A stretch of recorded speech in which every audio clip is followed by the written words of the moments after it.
Forget the 7-day week. You just work 10 extra hours per week. That compounds in significant ways. In an annual basis, it compounds to 3 extra months. For today's episode, I'm sitting down with Qasar Younis, the founder and CEO of Applied Intuition. Founded in 2017, Applied Intuition creates software to safely develop, test, and deploy autonomous vehicles at scale. They partner with 18 of the top 20 automakers, as well as with the United States Army and the Department of Defense. This concept of intelligent vehicles, we saw that a long time ago. And my edge is I know all these VCs and we're going to raise another 500 million because we have some traction. Qasar is a founder turned investor turned founder again. His previous startup, TalkBin, was acquired by Google Maps. He then joined YC, where he was the COO and a group partner. You know, at YC, we would write feedback letters for everyone who gets rejected, right? Except when it was, we don't like you. Phenomenal idea. Great market. It's going to explode. It's just you. But as he'll tell us, the plan was always to go back to entrepreneurship. A founder is not made when you decide to start a company or even when you raise money. A founder is made when you get feedback and do you interpret it correctly. And he was methodical about landing on the right idea for his most ambitious project yet. It's like a formula and it's worked, but I think you have to do it in that order. It's not come up with the idea and then go find a co-founder. Let's dive in.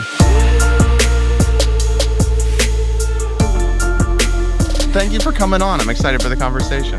Thanks for having me. What's your current thought in sort of nature versus nurture as it relates to great founders? I think just in terms of like hiring leads and stuff like that, I mean, the companies at a certain scale that we talk about this in terms of an individual person and head of design or individual person of head of sales or something like this. I think I'm more and more kind of in the belief that I'll address the nature versus nurture thing after, but like either you got it or you don't. I think that we've swung so much into like everybody can be everything.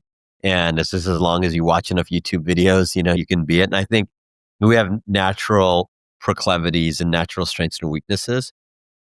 In terms of, for me in specific, you know, I got into the startup game at a purely practical level of, you know, grew up poor and I kind of deduced at a age 14 that ownership is kind of the way to go. And I grew up in the Detroit area in Warren, and which is Eminem's hometown, if you like rap music. So then, you know, so it wasn't Silicon Valley. So it wasn't like everyone starting companies and things like that.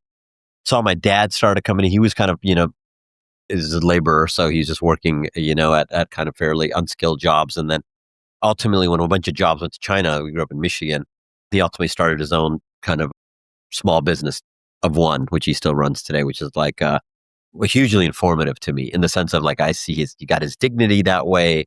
He really became the master of his own destiny. And I think I probably to this day I still have some level of insecurity around got a weird name. You know, I don't want to spend my whole career at a General Motors. I went to General Motors Institute undergrad. You spend your whole career at General Motors or at Google and you get to a certain point and like, you know, your name is just kind of a weird name and they don't promote you. And whether that's like a true thing that happens or just an insecurity that minorities have or, you know, people who feel marginalized have, I think that played into my brain as well. It's like, I can be the master of my own dominion by starting something. But most fundamentally, is like, this is the path to wealth. Then over the years, I basically learned all the traits. I mean, like even at post-business school, so I was an engineer originally, then I went to business school. Post-business school, for a couple of years, I worked for a holding company of a hedge fund. And I did that because I was like, I need to know finance. If I'm ever going to really run a company, I need to know finance. And so for me, I think it's a mix of both. I mean, like I think my personality, like this is the job I'm the best at for sure. So I don't think I would be as good as being, I worked at large companies for over 10 years and I was a good employee, but I don't know if I could have made it to this level of success in that thing. So I love this job. So that's the nature part of it. And the nurture part of it is like, I'm doing it for a practical reason, which is, gives me, you know, control over my own destiny. I think it was like, Bill Gates has this line about, whatever you're obsessed with when you're in your teenage years is like kind of a good indication. And I was obsessed with like working and not being poor. Like, and I worked, I mean, I got my McDonald's job at 14 and I worked two jobs all the way through college. You know, yeah, I mean, it's just worked a lot. I worked 7 days a week for as long as I can remember. I've never not worked 7 days a week. So whether it's actually having multiple jobs or having one job where you work all the time. So I think, people ask like, oh, what do you think attributes to, like, even you just do forget the 7-day week. You just work 10 extra hours, that compounds per week, that compounds in significant ways. In an annual basis, it compounds to 3 extra months. And, Brett versus Brett plus 3 months, Brett plus 3 months, even if you waste 2/3 of the 3 months, because you just hang around the office and drinking coffee or whatever it is, you're still an extra full month worth of work. So I think there's two things that founders, I think the Valley kind of underestimates on founders, or let's say, indexes on founders. One is work ethic. And then the second one is being well-rounded.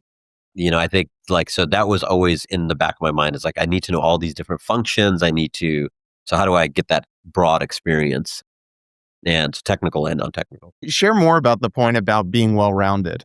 So I'm in the school of business that, building a company and making it effective by reading, Roman history, you actually learn on how to build a company. Like I really believe that. And that's the kind of the well-rounded, like, knowing what good art is makes you a better founder. Like, I still read a lot, and I don't read like the airport books, which are relevant for, the whatever high growth hacks. That's not the content I'm consuming. Like, the closest would be something like the History of Standard Oil, which is kind of a business book, but it's written in 1905. But really things that are just not in this, universe, whether it's great music, great art, great, ideas, they're all outside of the domain of your job. Can you point to something when you were reading about the Roman Empire or Standard Oil that translated to the way that you think about building a company? Or it's not like that, it's just these kind of residual things that sit in the back of your head and you can't possibly explain? I think it's that. It's the latter. And, books like Andy Warhol's autobiography, like, how does that impact? You can see patterns. The important thing is consuming high quality content. Because if you consume low quality content, you kind of get low quality ideas. And so then the question is, how do you find high quality content? For me, it's like the older the stuff, the better. Because this time has filtered out a lot of the, let's say, the trend and the kind of short-term noise. And so it's like, simply just read books that are over 25 years old. At some point in the future, when there's a book that's written about you and applied intuition, what do you think the big idea that somebody might take away, or like the thing you would hope that they put it down and the take-home value is what? Probably, on the product side, it is like this concept of intelligent vehicles and the broad category of vehicle intelligence, which is, a category we're in many ways creating and we occupy, which is the intersection of things that move and AI. So people sometimes say that's autonomy. Autonomy is definitely a big part of it, but there's like in-cabin experiences, the engineering tools that you use to build these intelligent systems. I think, we called that, I think, before a lot of people. I think we saw that a long time ago. And that's one. I think number two, like building up actual business. And what I mean by that is, like, we are a profitable company. We've been for many years. We've grown. We've raised, hundreds of millions in the company's history, close to $1 billion. We have all of that in the bank. Like, that is a functioning business. And so I think, like, building a high growth company in a way that's sustainable, I think that's probably the second thing. And then the third thing is just the way we operate inside in the company is typically, we have folks from every autonomy company, every AI company, every big software company. We're about 1,000 folks in the company, and consistently people say the companies just run very, very differently. And so we use software to do that. And folks come from, I would say, high culture companies like a Stripe, say like this is like another level of that. And I think that story of like the innards of the company, I think are all unique. All that, I think, contributes to our success as well. Yeah, but who knows if that book will be written? Like, to TBD. So winding back the hands of time a little bit, in the mid-2000s, you were at YC, you were COO and group partner there for a number of years. And then you obviously started Applied Intuition. Did you decide, okay, I want to go build another company, and started to explore? Did it not occur to you until you bumped into this problem space? I just fundamentally see myself as a founder and as an engineer a lot more than I see myself as an investor or an employee or, something else. And then there's like, well, let's see if I'm actually good at this stuff in a real way. because now I'm playing on, easy mode. I have a huge network of people. I have my own established brand. I can raise money, all that stuff. I worked at YC. I saw lots and lots of patterns. And so to be very, very clear, when I go into YC, I'm expecting to start something again. And so as I'm at YC, all my, assessment of companies is me always thinking the other side, like, how would I do this? What's right about this? What's wrong about this? And places like YC are fantastic for that. I think they're not maybe as good if that's the only thing you've done, but they're really good if you've been a founder and then you start doing pattern matching or some differences. I think if you only if you let's you come out of college and you go straight into like being an associate and then you become like a partner, I think you don't realize that what investors see and what actually happens on the ground is like actually quite different.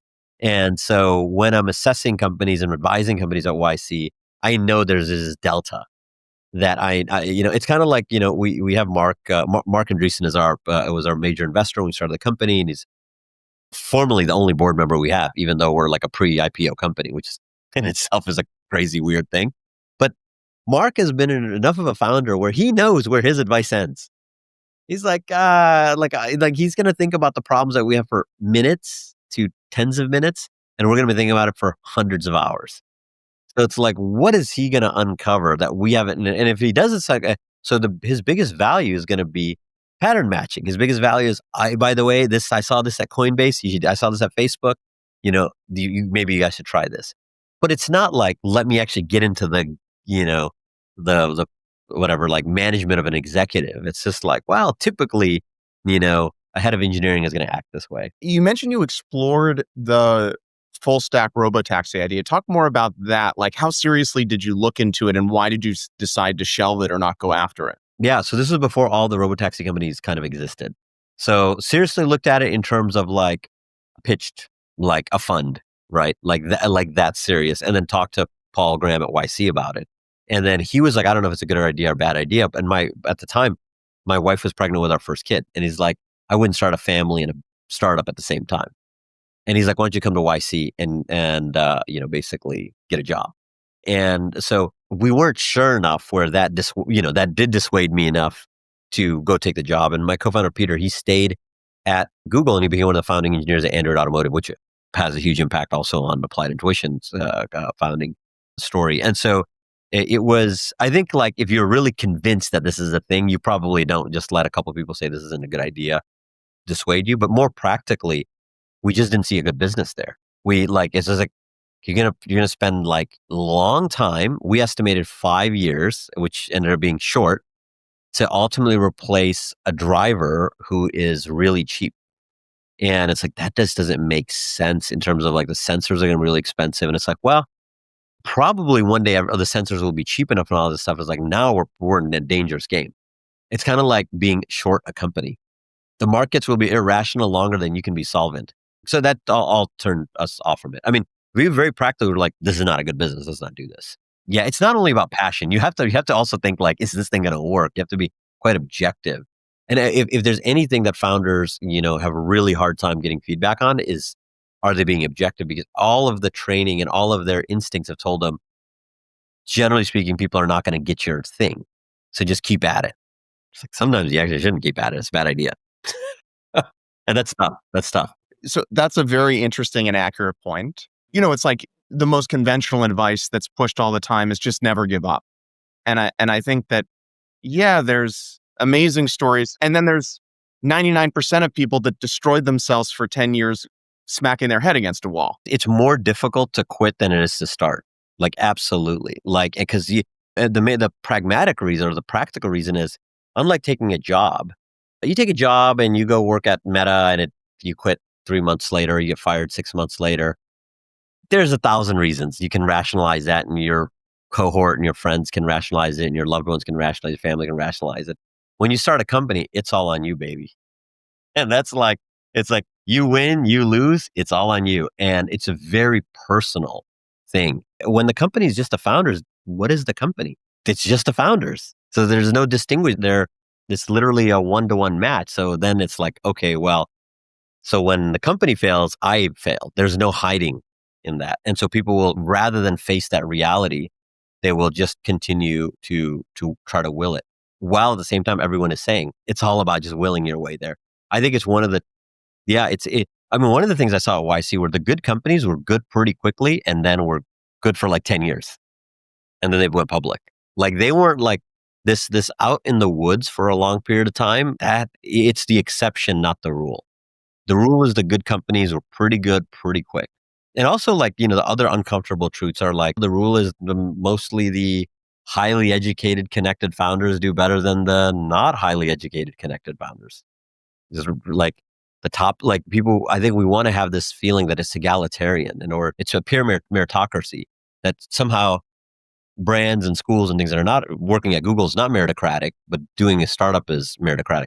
It's not meritocratic either. It's a different type of, like people can't basically suppress you for having a weird name, but there's still a system that exists and you have to operate within the system. The original point that you made, I think, is a really important one, which is that the conventional advice is you kind of have to ignore all the naysayers or people that are critical of your ideas. But a lot of times people are critical for good reason. Yeah. I say listen to the naysayers. So maybe expand on a little bit.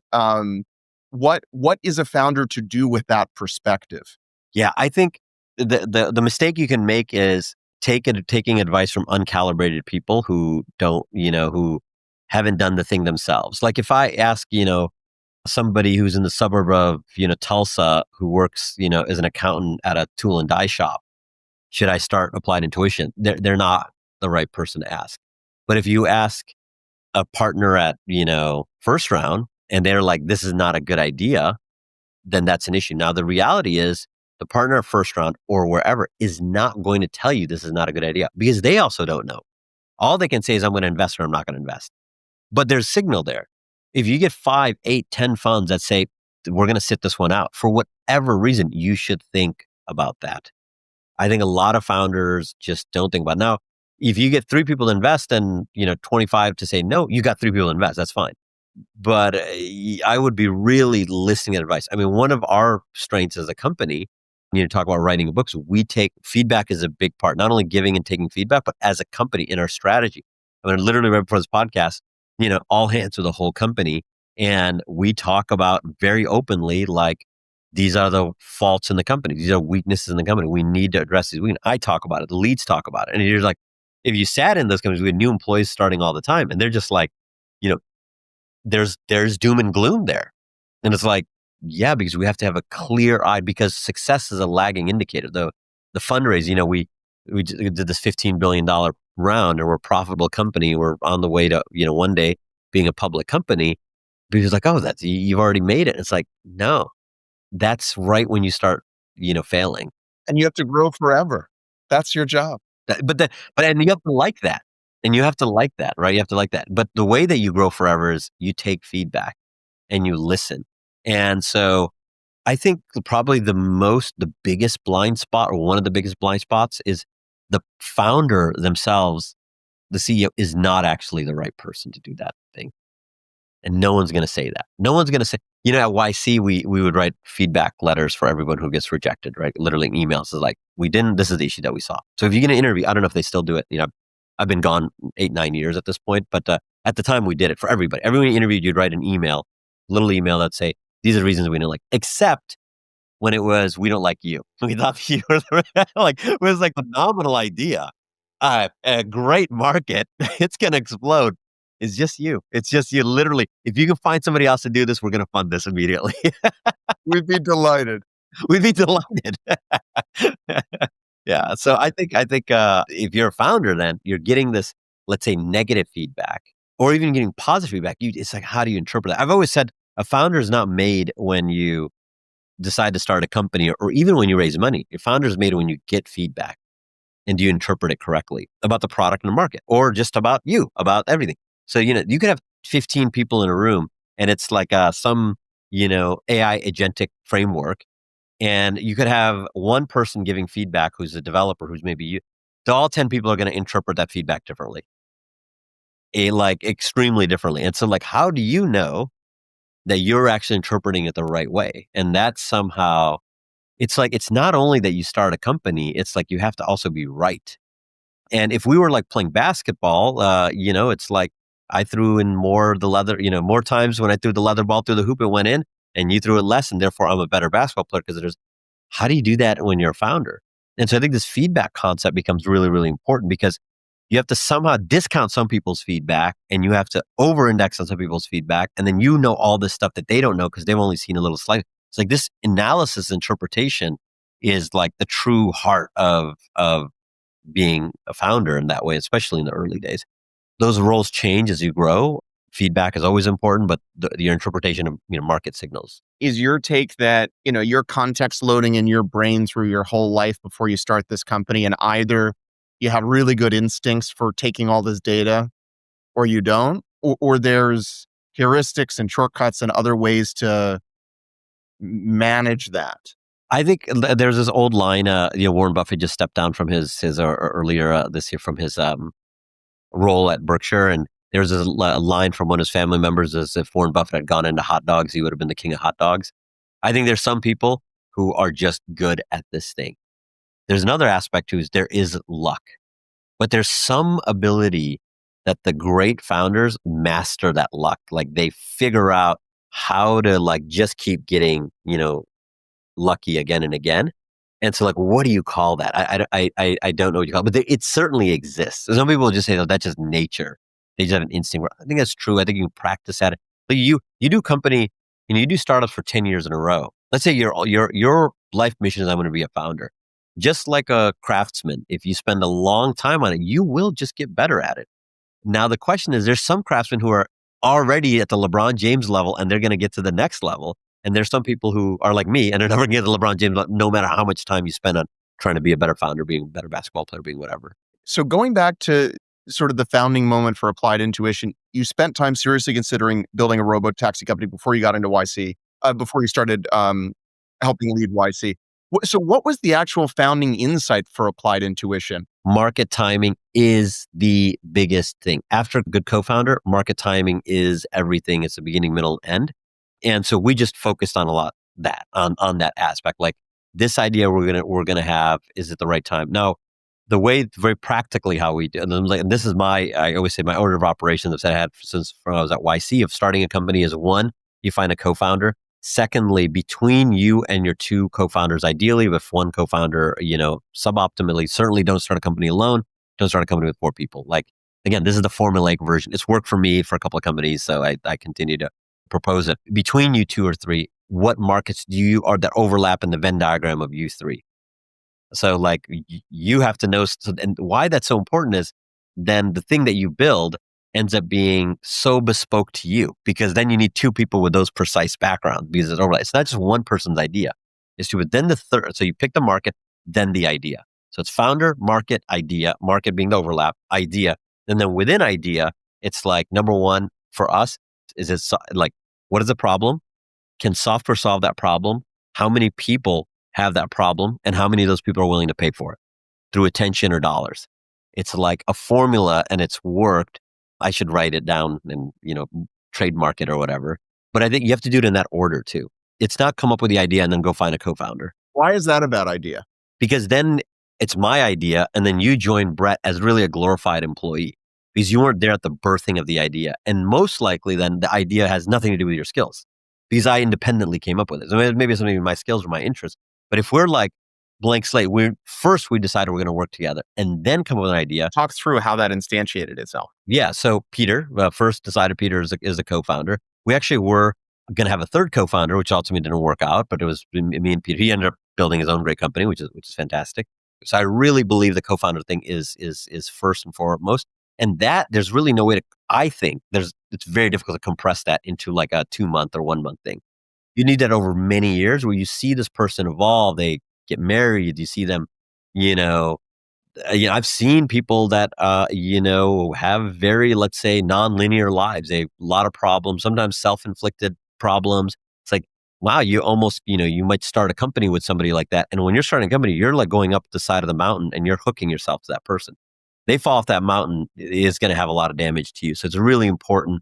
And people don't take it with that level of seriousness, which is I am really connecting with this person. Because they're just well, I'll just fire them or no, the company then fundamentally is falling apart. So, and then another thing is Peter and I's parents like Peter's parents and my parents live a quarter mile from each other in Michigan. I mean, when we say we grew up in the same area, we have some version of shared values without it being explicit. That stuff matters. I mean, our relationship unequivocally transcends an economic, boundary. It is a personal, intimate relationship where we really respect each other. And I think you talk to anybody at Applied Intuition who's worked here or was working here, they'll often refer to like, oh, the balance between Casper. Like literally, if Casper is a sole founder, this is a bad company. And if Peter's a sole founder, is a bad company. They really complement each other really well and together lead the company. And then from there, we both know automotive, we both know software, and that's the area that it leads us. And was that obvious that you were going to start exploring that, or you started with the aperture was wider and you narrowed? Aperture was wider. So first we said the first kind of view was like what markets are growing. Because this is another kind of like, again, if you're a wannabe founder, you got to go to a market where it's exploding in growth. You go to a market that's like dentist CRMs that already has 7 players and they're already kind of, it doesn't matter that you can do it way better than them. Like it's tough to penetrate that market. So that's a deal. They're like all startup advisors. We're so general. You could have an AI CRM today that could maybe displace all the existing players. But generally speaking, there's a big competitor in the market. Competing against them is very, very difficult. And so you want to typically go to markets that are growing. And so at the time, markets that were growing were voice, were crypto, it was AR, VR, and it was autonomy. And the autonomy one, after actually building demos and other products, and we're like, well, what are we doing? We don't know shit about voice. We're just unnaturally pushing ourselves into this thing.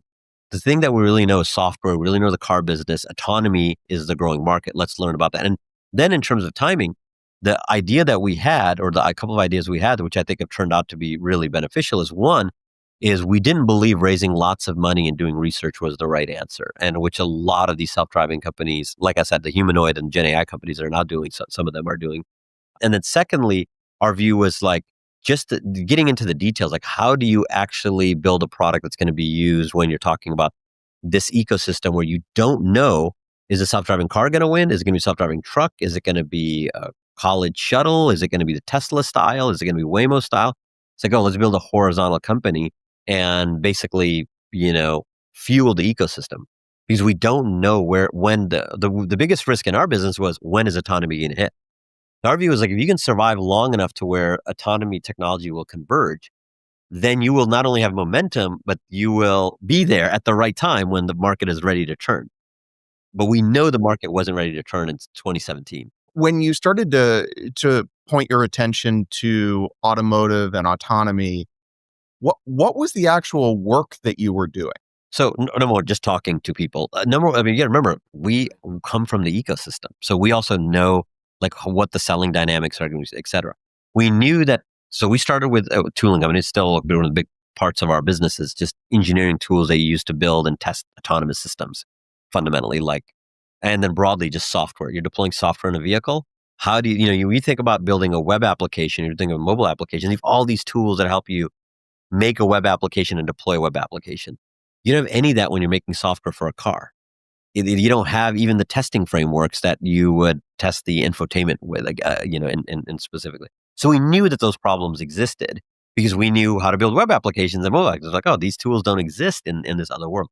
That's the thing. But we also knew that these car companies are very hesitant to buy stuff from young companies, from startups. They're working on 5-7-year programs. That just doesn't make sense, right? And so to them to work with a little dinky company. And then so that early insight was, actually, let's sell to Bay Area companies that are working in autonomy, because the size of the companies are similar. I remember calling Kyle Vogt at Cruise and calling some of the big, level 4 and companies. And they all said, no, we're not going to we'll use your tools if they exist today. We're not going to wait a year till you raise money and then build V1 and all that stuff. So then we came back, again, feedback from the market. Peter and I were like, well, if the Auroras of the world never use your tools, can we actually be successful? Is there a business place? Actually, we didn't know at the time, are they doing it the right way or the wrong way? The Cruises, the Auroras, the Argos, 2 out of the 3 are gone. Like Cruise and Argo don't exist anymore because they're all saying no. But it's like, oh, actually the smaller companies, the Voyages and the Ride Cells, the Kodiaks, we're almost the same size as them. So then, if I talk to somebody who's running a self-driving company with 1,000, 2,000 employees and raised $2 billion, and we say we have 5 people working on simulation, they're like, well, I'm just going to hire 5 people working on simulation myself. Why am I going to wait on you? That's not the case once you go into the manufacturers, where they buy tools all the time. They already have, they're in the business of building cars and shipping cars. They're not in the business of building simulators, because they're smart enough to understand that when you verticalize all this stuff, it's so expensive that literally the costs will crush you. You take Apple. Apple spent tens of billions of dollars trying to build a car. You never even saw the design of it, because this whole misunderstanding of how this business works, where these vertical costs are just so high. And it is the people who are leading these companies. They don't actually understand the market. They're very confident, but they don't understand the market. And they're very competent in the sense of, they went to great schools and built great companies. And so they think, well, surely I can do the same thing. But they don't know actually the way automotive works. With the automotive companies, who they've already dismissed. I remember, the folks at Zoox saying, basically, screw the OEMs. They're dumb. They don't understand what's going on. And, and no disrespect, because a lot of people work hard at Zoox. Some of those folks work at Applied. Zoox raised $1 billion, sort of sold for $1 billion. That wasn't the right way. And even under Amazon, we don't see tons of Zoox vehicles outside. So there was a misunderstanding of the cost structure of how we're going to get this technology out. We understood those things. And in 2017, I didn't know. And even now, I'm hesitant to have opinions like this, because we could still fail. It's not to say that the market is not static. It's a dynamic market. But I think we correctly understood the market in that era to say, like, we don't know when this is going to come to fruition. We think that manufacturers are going to be a key player in this. We want to try to hook ourselves to the manufacturers. They're not going away. And it doesn't really matter that the vertical AV companies said no. Were you worried that, you'd have 5 customers? Like the TAM is, maybe they could all pay $500 million or $1 billion a year? I worked at Bosch, the large tier 1 automotive supplier that does, just in automotive, they do like $65 billion in revenue a year. I mean, companies that are at scales that are just even hard to imagine, that, are in 100 plus countries globally. So we knew the market existed. Even, I think a misunderstanding that people have who are not in the car businesses, they think, well, there's like 40 or 50 brands globally, and that's the whole market. And it's like, well, individual brands, like individual companies, like a Stellantis will have 12 brands. Individual brands within, or 14, within them will have lots of product lines. And then each of them might have their own self-driving team. And, it's just such a, a company like Volkswagen has 600,000 employees. That's 600,000, different views of that company. It's not just one company. And so you have to understand, like, how can we sell? And again, it's getting really into the weeds. I could do an hour on how automotive is different than other businesses, but we know those things. And so I think we organize our go-to-market motion, and we organize our products to fit into that. And so first, bootstrap with the Silicon Valley companies, and then ultimately springboard into the traditional OEMs, and then use them as kind of your long-term. And then now we do things outside of the automotive industry, right? We got into defense in about a year and a half after we started. And we did construction and mining, and then commercial trucking. And so we got into all these adjacent industries to also to diversify the company, right? So it's not just, you got to get 3 car companies. So who was your first or second customer, and what did you decide to build and sell to them, and why? Yeah, it was the local small Bay Area companies. It was like the Voyages of the world, who ultimately was acquired by Cruise. And we built them their engineering tools that they would use to build and develop their autonomous systems. So it was, in that way, like a very traditional Silicon Valley company. And I think you fast forward today, the company is, like a mature company doing hundreds of millions in revenue, has been profitable for a number of years. We have lots of different products and lots of different areas, but that was the original wedge in order to get the right to sell. Sometimes people call us like a vertical SaaS company. I don't know if you remember this company, Viva, or some other companies like it, which they're like, they supply almost everything in the, in their kind of a vertical. And that's what we do. We supply, we're a vehicle intelligence company. So we supply all the things that you would need to make your car, truck, tank, plane, drone intelligent. And that's tooling, that's an operating system, that's autonomy itself. So, and it's just like, we go from just tooling to a like full mature line of products. What was the path from the first couple very small Bay Area companies? Like, then what was your 5th, 6th, 7th, 8th customer or use case? Like, how did you go from a 20-person Silicon Valley company to to really what you would consider your first important customer? Yeah. So one is those are still real customers, and then we have customers to this day who come from that cohort of the first few companies. So they're real in their own way. The key thing that we get is we just mature as a company in a product set. We are a company which only gets judged on our products. We are a hard tech, software only enterprise company. The only analysis is this product do what it can do and do it in a fashion that is, that's promised. And so it was literally just building stuff, and those early customers, they not only give you dollars, they give you a lot of feedback. How did you know that building something for one of these Silicon Valley companies and delighting them was going to translate to GM or pick whatever? Yeah, because they're working on similar problems, which are autonomy problems. There's a different level of automation. Again, now we also know enough about autonomy. Like the you have to know, like, okay, what is level 2 system? What is level 4 system? At the time, the view was level 2 and level 4 are never going to converge. They're very different. Today, that's a very different view. There is a ever increasing view that actually the strategy of a robotaxi and the strategy of a passenger car autonomy are going to collapse in China. It's showing that more and more. So we had some of those ideas. They weren't fully fleshed out, but the view was we can supply tools to both sides, on the ADAS side and the autonomy side, on the car side and the truck side, on the tanks and on the what passenger vehicles.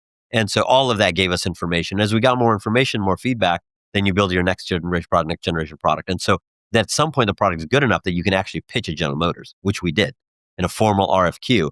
That 28 companies bid for that, tooling, business many years ago now, 2018, 2019. And we won against big companies like NVIDIA and Ansys, and we were a small company at the time. So then it's just like literally your products are good. And then that's how you win. And that's the business that we're in today. We have to build great products. Now people are not like, oh, should we work with Applied Intuition? They're just like, are the products good? Are they well priced? And then now the fear is, will there be an upstart that can kind of disrupt us, or will any technical changes change the value of our product? So that's the kind of things that we're paranoid about. So how long after the company was started did you get your first big account? Depends on what big is. I mean, a year in, we thought we were getting some big accounts, which would be like $1 million, account or something like that over a couple of years. Now, like that doesn't move the needle. So, but yeah, it's all relative, right? It's like even today, it's like what big is today might not be big 3 years from now.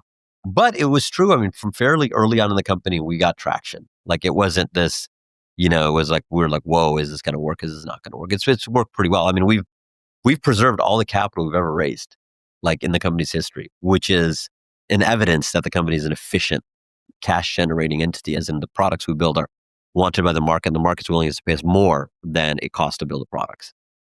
And then we just save all that money for, an eventual war, which is like maybe as a competitor that comes or something, where we can deploy hundreds of millions of dollars, maybe billions of dollars into a specific fight. So, but yeah, we're not, luckily we haven't had to do that. Maybe you can talk through how you sequence the different products that you built in the early days and the sort of different customer segments. I think, this is the YC kind of way, which is like always having conversations with customers and like having that view that, okay, now these, like, we went from our first product being a planning simulator and then to being a perception simulator and then to like a data, logger, literally conversations. And we from the early days of the company, as a founder, you kind of have to make a decision of, are you going to be a single product company or are you going to be a multi-product company? And early days, we decided to be a multi-product company. Now, why do all companies become multi-product companies? It's really hard to find product market fit again and again and again. It's really hard to manage dozens of products and make sure they're all the right products and the market needs them. And you're not just holding on to them because you started them 4 years ago, 5 years ago. This is a much more complex business. One thing that about Applied is it is a complex business. We have many products across many geographies in many verticals. And just the permutations are pretty significant. But yeah, we built the muscle for it. We built the muscle to take feedback and then act on building product around that feedback. Is there anything else you think you did uniquely that made you really successful as a multi-product company? I think like in the objective way that people assess, talent and stuff. I think, whether it's experience, brand, et cetera. We have a lot of great people. I think we've managed, and to retain them and have low attrition and all of those things and low turnover. That's kind of the unwritten story as well. It's like we just have really, really high quality folks. I've seen actually some folks though that have left the company and not sometimes be as successful in a new company that might even be, let's say it's a robotics company or something like that. The reason being is also like the aggregate culture is something we've also focused on a lot. And it's something that is talked a lot about in Silicon Valley, but often the reason it's not implemented well, it's kind of like, why doesn't every founding team do a good fundraise? Really hard to pinpoint. Is it a bad idea? Are they bad communicators? Were they literally entering the market in a bad time? Did they misprice? Did they not have the right brands? Did they not have the right traction?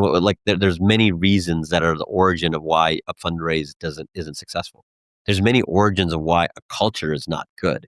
But when it is good, it's apparent. And I think we've done a lot to like make a really strong culture. So even the people who come in, we're just maximizing, what their potential is within the company. Some people call us like a Bay Area Bridgewater. I've heard that as a kind of a missive. So it's an intense culture. It's not a culture where, it's not a work optional culture. I mean, on the spectrum of like Google to, working for Elon at X, like we're more on the Elon X.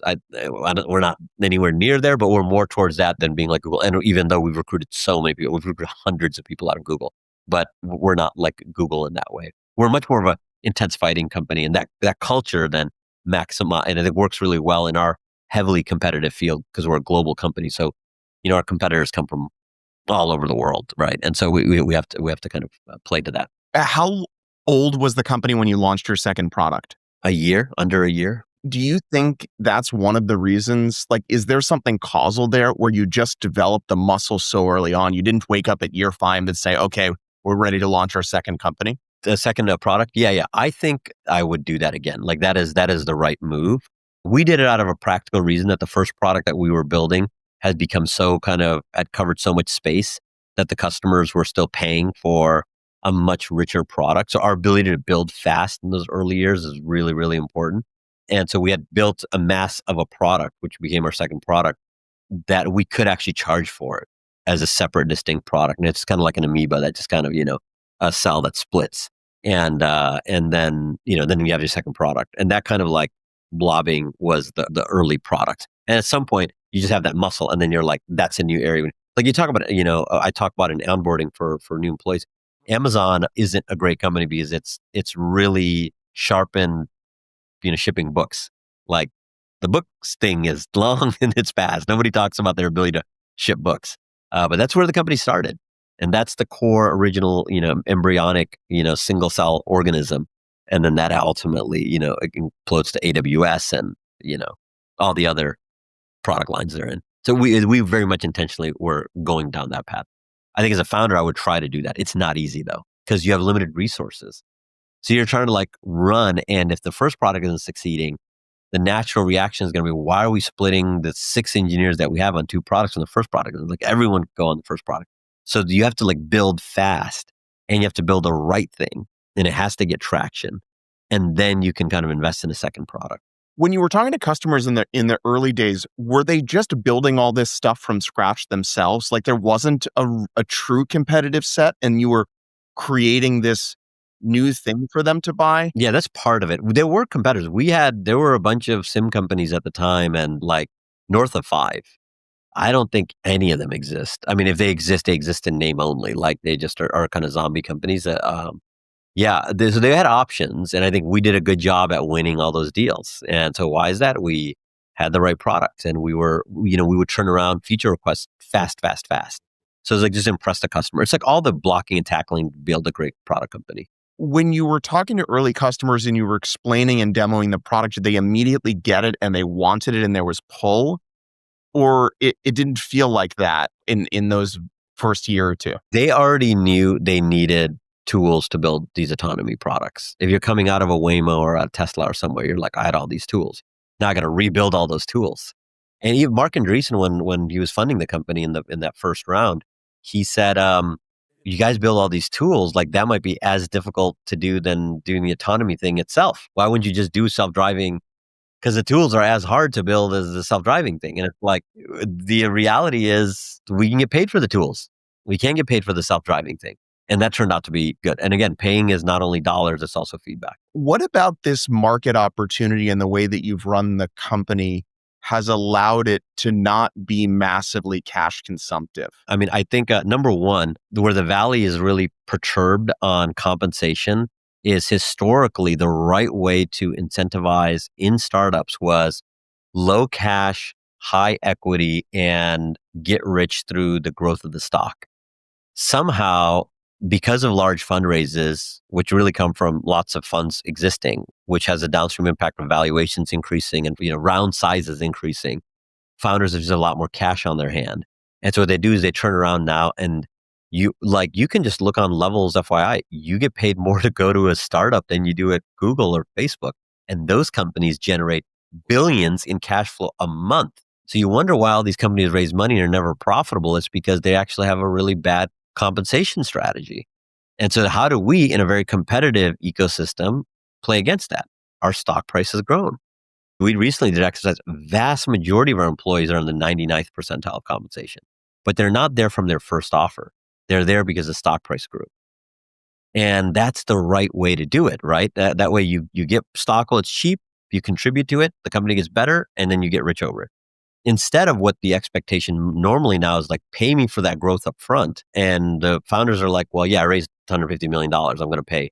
Like, I bet you if you did this simple exercise of like the top 10 most compensated people in a company, you could see which company is going to be successful and which one's not. Because there's some companies in their top 10 employees or their top 50 employees. I'm positive a bunch of these like a big AI companies, just their top 10 folks are over 50 million in compensation. Just 10 employees. So then you guys like, how, even if you're making 150 million in ARR or 200 million ARR, just your 10 people are consuming a lion's share of that. And so, and I think it might be even worse.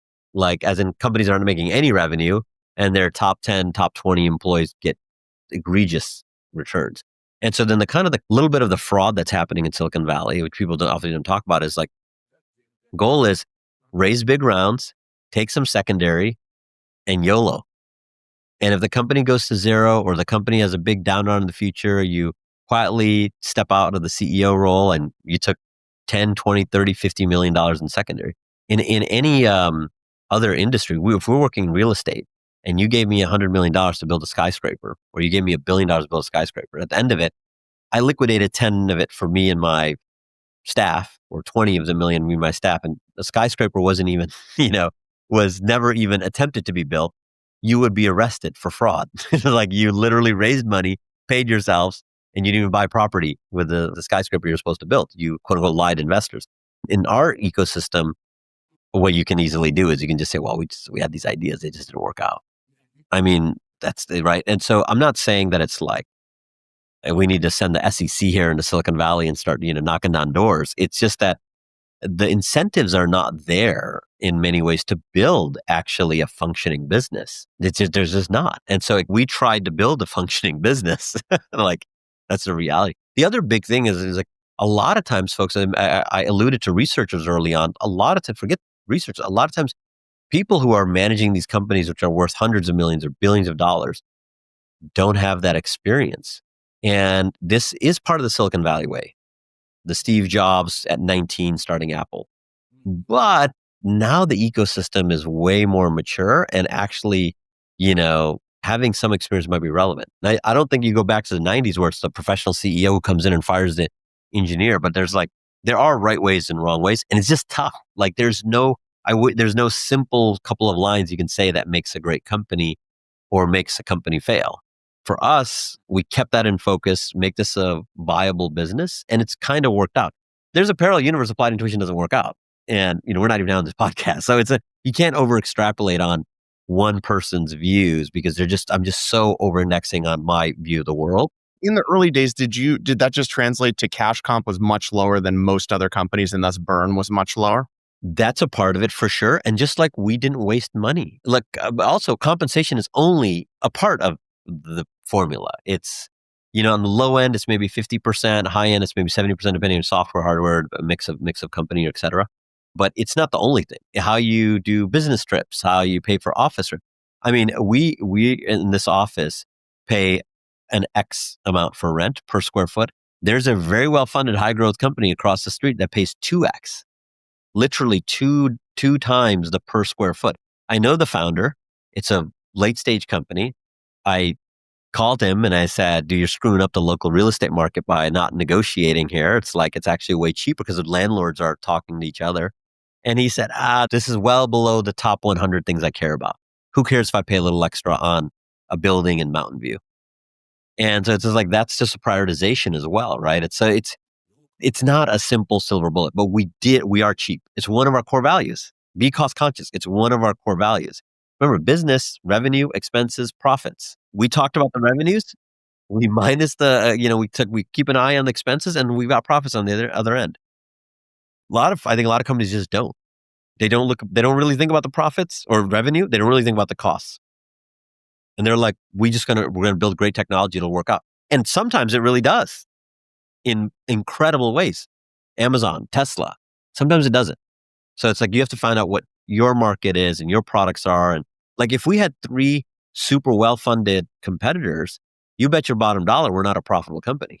We also, early in days, like even these podcasts and stuff like that, I just didn't go on a lot of them.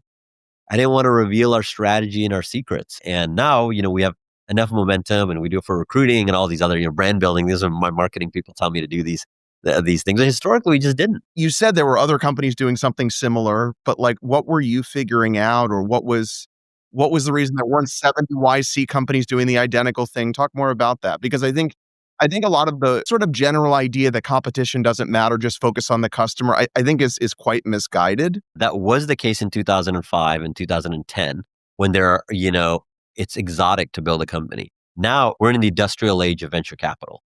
There's a VC who's a vice president. We are when the Rockefellers were in the White House. We are when the Carnegies, that it's Silicon Valley has become this institution which runs the company in the country in a very, very real way. And so that means what you're exactly saying, many more startups, many more dollars, and many more competitors. So even from 2016, that's different here in 2025.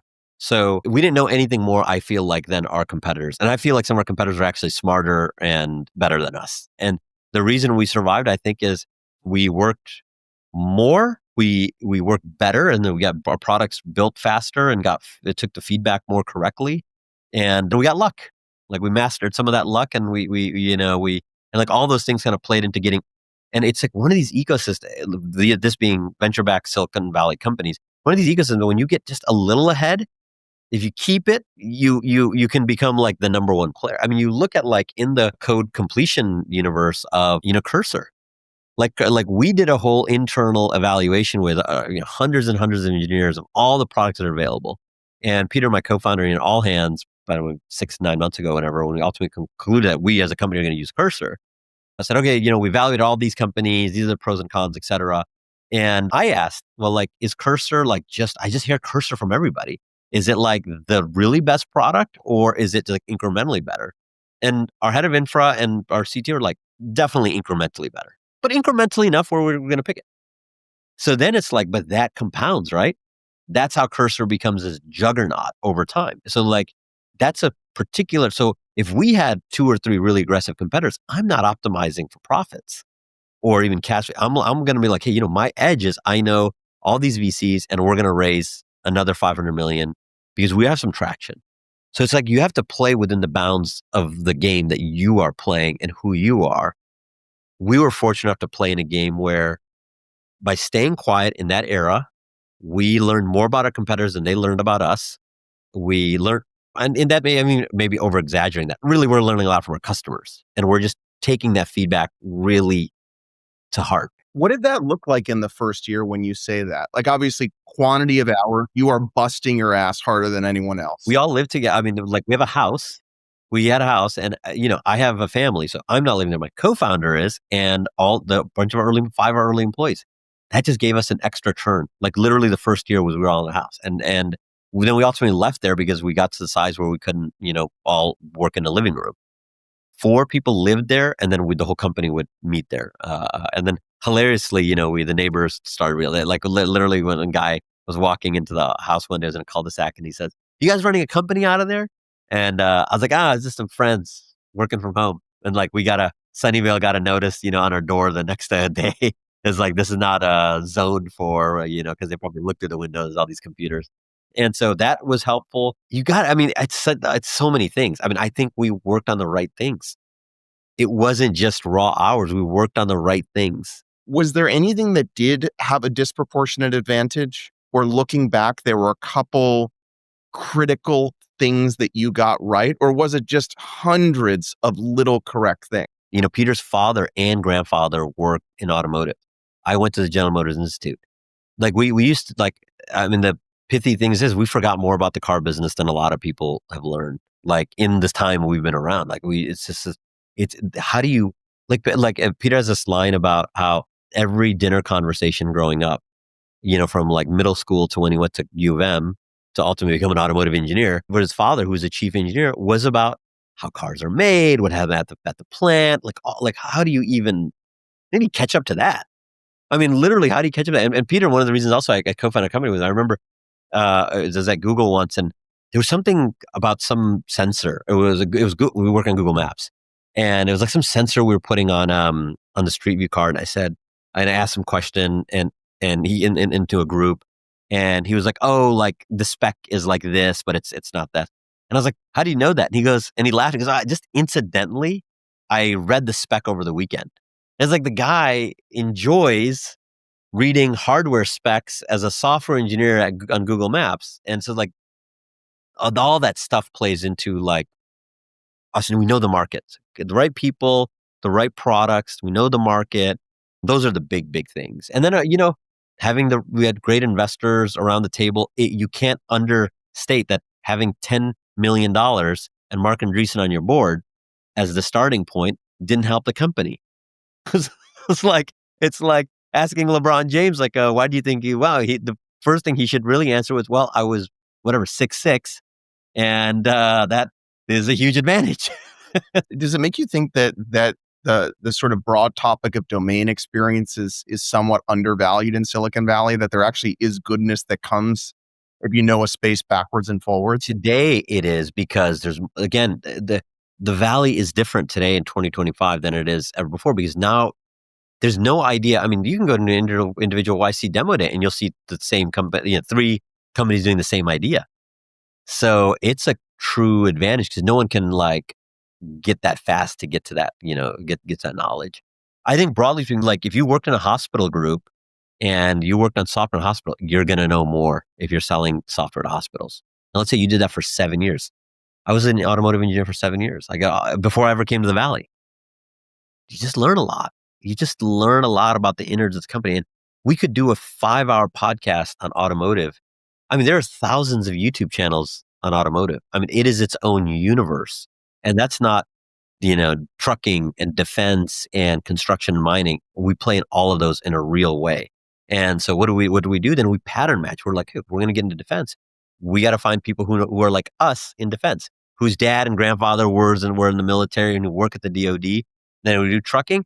Same thing. It's like you start pattern matching to what worked in automotive. And today, that's how we build a diversified business. Also, it's not random that I lived in Japan, I lived in Germany. That's the automotive industry's other global epicenters. That helps. It's relevant. I meet customers there, and I have a sense of relationship to them because it's like, oh, I actually lived here before, and they appreciate that. So it's there's so many, all those things I think helped at the beginning that I think you call it domain expertise, broadly speaking, but absolutely. So just to wrap up, we always like to end with sort of the question of who's the person that's had the biggest impact on you in sort of this founder role, and what is the thing that they imparted on you that's still kind of something that you lean on or come back to, or is a part of the way you see the world or think about building the company? Yeah, I mean, I read a lot. And so a lot of those influences are not people that I've ever met. Andy Grove's, Only the Paranoid Survive, or more accurately for our company, High Output Management. It's kind of like the book we use to train our managers. All those are positive.